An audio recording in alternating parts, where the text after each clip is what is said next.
تاسو ډېره مننه باور ولرئ ما دا ګمان و چې زه کومې علاقې ته رسوم سره زه میلاویږم دا خلک به دومره مستي هم لري دا خلک به دومره خندا هم لري او دا خلک به د یو بل سره د خندا دپاره یوه موقع یوه لمحه هم لري خو زه چې بلاډبینګ نه رسېدلی وم هم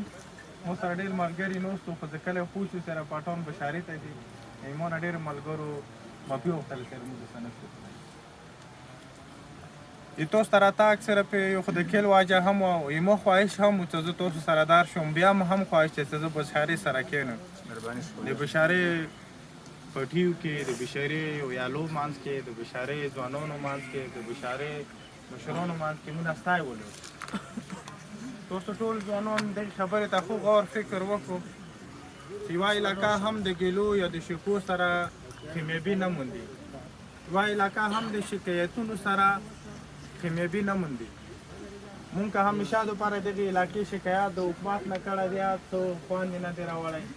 مونږ که دلته شکایت د پولیسي نه کړی دی هم خواندې نه دی راوړی مونږ که شکایت د خپل منځ کې یو بل نه کړی دی هم مونږ دغې علاقې ته خوا نه دی راوړی دا علاقه یا دا خطه داسې د پیدل لاګ غنتې سفر مو کول یا نو ما په زړه کې دومره سوچونه فکرونه پیدا کړو چې دا کومره کم علاقه دی دا څومره د ځمکې نه آباده علاقه دی د اوبو نه آباده علاقه دی د غلو د میوو نه آباده علاقه دی د ښایسته ځوانانو نه آباده علاقه دی خو بیا هم برباده ګورو دا علاقه که په خاورې آباده دی په اوبو آباده دی خو دا علاقه مو په قبرونو یا ډېر آباده کړې دی دلته اوس ما یوه دیره لیدله نو ما ته اکثر دي دیرې نه دا پته لګېدله چې ردي کې به اکثر مړی به د ګولي وي دا علاقه که په دغو هر چې شي آباده دی خو دا علاقه رښتیا خبره دا چې په مورچو په بارودو یا ډېر آباده دی زموږ په مسالو باندې ډېر آباده دی دلته مسالې ډېرې دي بشاره دا یوه داسې خطه ده ځوانانو تاسو ته صرف مودې دپاره راغلي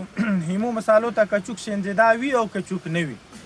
خو دا خطه دغې خلکو ته دغو ځوانانو ته موږ دا سره مو په کور سنجېدا شو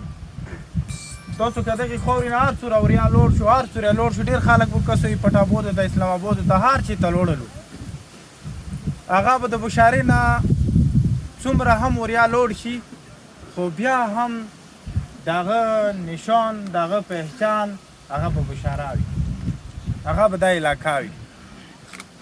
نو موږ دا چې دا یوه علاقه دومره پهچان چې د دې موږ ځان نه شو ورکولی با وجود د دې چې موږ هر څومره وریا لوړ شو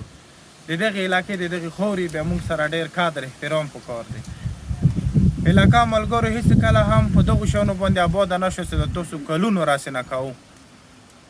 موږ ډېر بچپن نه دا بشارې والا ذکر اورېدلو کې راکاټې شولو خو به موږ په ګیرو کې سپین ولګېدلو خو بشاره مغه مسالې دي مغه حالات دي و دا خطه هر کولی هر خاندان یو دوه درې داسې خواږه ځوانان ورکوي چې هغه د ژوند قابل وي زموږ د راتګ دا مطلب دی چې موږ ډېر داسې مشرانو څخه د برکات والا مشران که د حالاتو واجې نه د پولیسي د واجې نه موږ دغې علاقې ته د حکمت د واجې نه دغې علاقې ته مو هر څه ور نه کړل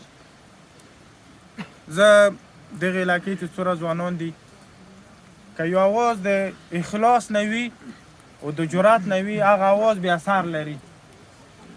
او که دا اواز د ځوانانو شي او د اخلاص سره شي لکه نن یو سړی د ما پولیسي دی د ما دښمن دی چیرې وخت کې دی ما پولیسي و دښمن مو نه و خو که چیرې موږ فکر او سوچ او اخلاص سره یو دوه درې قدمونه کېږدو نو پولیسي چې دښمن دی هغه که دوست جوړېږي نه جوړېږي هغه سره د ښه وخت جوړون یو حالات جوړېدلی شي و هغه دپاره دا دی چې د موږ څو مسالې لرو تاسو ځوانان لرو کمیټې لرو نو صرف تاسو ته یو دا فکر لرو تر موږ بشاره یا د موږ علاقه یا د موږ وطنونه یا د موږ کورمه یا د موږ کورمې کې هر یو کور چې زه لکه څنګه کور دپاره مسالې نه غواړم ورور سره مساله نه غواړم تریزوي سره مساله نه غواړم ګاونډ سره مساله نه غواړم ما دا سوچ فکر دی چې موږ په علاقې کې خلک د هیچ سره مساله ونه لري نو تاسو ته مو ځوانانو دا اپیل دی تاسو دا خندا نه دی مو ته ډېر خوند وکړو خدای دې وکړي تاسو دا موقع بالکل جاري وساتو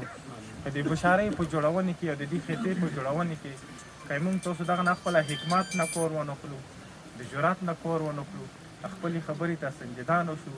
مشرانو دپاره احترام ونه لرو نو مشرانو یوه خبره که موږ په بام باندې باده هم راشي برداشت ونه لرو موږ ګمان نه دی چې موږ خپله علاقه مخکې وشو نو موږ دې دپاره یو چې دا علاقه د ټولې فرمې دپاره یو اهمیت لري غواړو که دغه علاقې کې امن تاسو بیا هم ډېره مننه دغه کار څنګه الوتې دغه علاقې ته ورسو دغه ځوانانو سره ورسو او غواړو چې دا علاقه سیم هغو خلکو غوندې هغو علاقو غوندې وګرځو لکه کوم علاقې والا خلک غواړي چې هغه هلته راتګ غوښتلی شي نن بشارت ډېر زیات خلک یې پټاباد پېښور موږ غواړو چې هغه خلک بیا راشي دلته د بدونې دپاره بیا یې سوچ ولري د تاسو ډېره مننه